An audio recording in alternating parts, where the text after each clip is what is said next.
Hello and welcome to your astrological vibrations for Thursday, October 1st, 2015 by Gaia Blooming. I am Mimi and our energy mantra for today is balance is my responsibility. It is my responsibility to be my path of least resistance. And so today, if you checked out our GPS, our Gaia Blooming GPS, I pulled some crazy cards for the moon shifting into Gemini.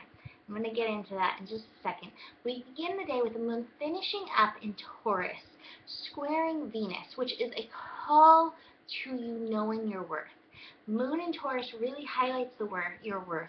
And Venus is actually one of the co-rulers of Taurus. So Venus in Leo, squaring the moon in Taurus, is a call to your worth. And if you're feeling that resistance about yourself, about your life, about your path, how can you up your worth? How can you treat yourself like you trust yourself, like you trust how you're moving in your life, how you're moving forward, that you're headed towards your goals?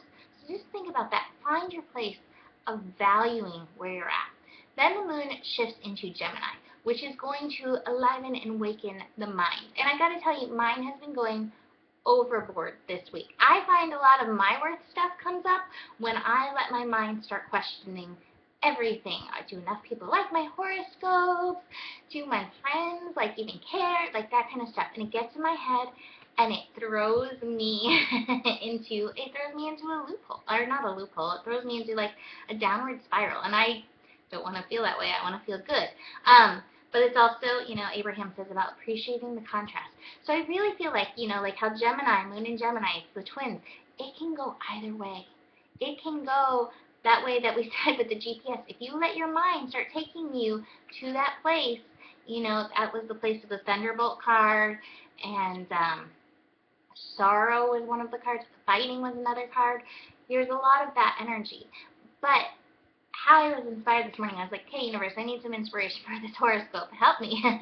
And what popped up instantly is do more of what makes you happy. And that really is the energy that Gemini wants to inhabit, is an energy of fun, an energy of laughter. Gemini is that fun vibration.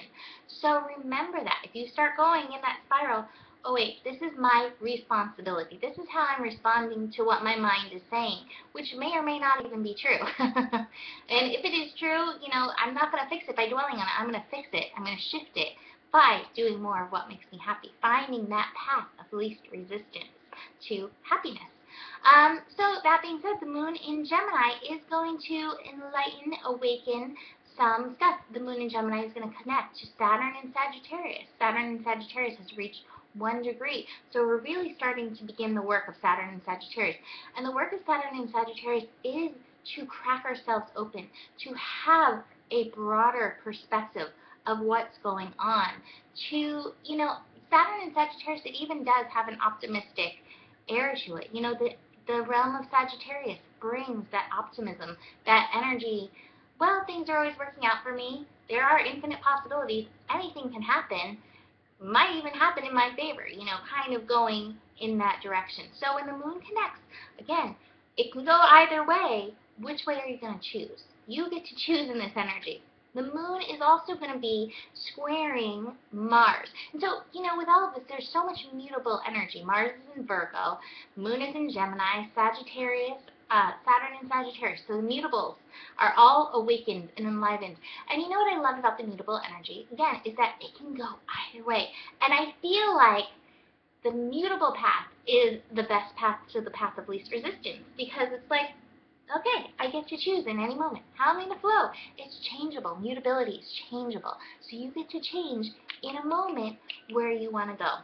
The final aspect is the moon in Gemini trining Mercury retrograde. And this is where your brain can really get, really get started. I do want to mention, somebody said that they thought that I was saying that Mercury retrograde is a demon. I don't think anything in Astro is bad. I don't like to look at Astro as bad or good. I think sometimes there's challenging things. Mercury retrograde can be a challenge, but it is a challenge of awareness. Being aware of what's going on. It's something that takes you deeper into yourself to help you recognize your patterns and recognize where you have these things to work on with your mind. I'm working on the relationship with my mind. Because my mind is a Gemini rising, Sagittarius sun, can get very talky. So, Moon connecting to this, bringing some awareness up, but this might be a really great time actually to reach out and talk to your friends. This is a good friend connection. If stuff's coming up in your mind that you don't know how to work through, talk to your friends.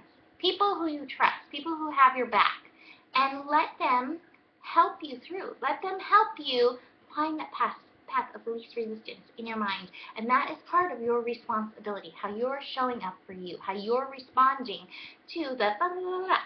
So, the cards that I pulled, the outsider, this little kid wants to get into the sunset, he wants to feel good, and look, the only thing keeping him out is himself because he hasn't looked at that chain. And that's the same thing with our mind. You want to feel good, but oftentimes the only thing that's keeping you from feeling good is your thoughts of what's happening.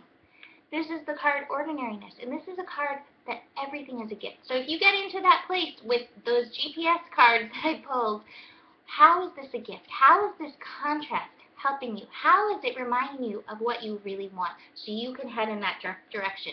And remember, the mutability in the air. Change is just like that. You get to decide. And then experiencing.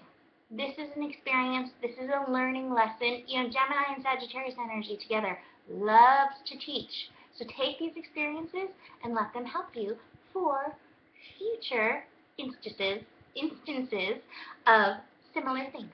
So that's it for today. Have a beautiful Thursday. Welcome to October. I can't believe I just forgot to say that. Welcome to October. I will see you tomorrow. Namaste.